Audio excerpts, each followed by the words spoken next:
कत्तलीसाठी चालवलेल्या 13 गोवंशीय जनावरांची सुटका. 4 आरोपींकडून 39,10,000 रुपये किमतीचा मुद्देमाल जप्त.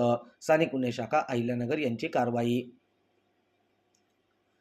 पथकाने 3 फेब्रुवारी रोजी पहाटे नेवासा तालुक्यामध्ये कत्तलखान्यांची माहिती काढत असताना पथकास माहिती मिळाली की कृष्णानगर घोडेगाव या ठिकाणी काही इसमांनी गोवंशीय खरेदी करून आणलेले असून ते वाहनामध्ये भरून कत्तलीसाठी नेणार असल्याची माहिती प्राप्त झाली. त्यानुसार रशीद जनुभाई शेख, अमीन इसाक सय्यद, लाला उर्फ आफ्ताब हारून शेख, शुभम बाळासाहेब पुंड हे ट्रक भरताना दिसून आले. ताब्यातील इस्मांकडून 9,10,000 रुपये किमतीचे 13 गोवंशीय जनावरे, 30 लाख रुपये किमतीचा टाटा कंपनीचा ट्रक असा एकूण 39,10,000 रुपये किमतीचा मुद्देमाल जप्त करण्यात आला. आरोपींविरुद्ध गुन्हा दाखल करण्यात आला असून पुढील तपास सोनई पोलीस स्टेशन करत आहे.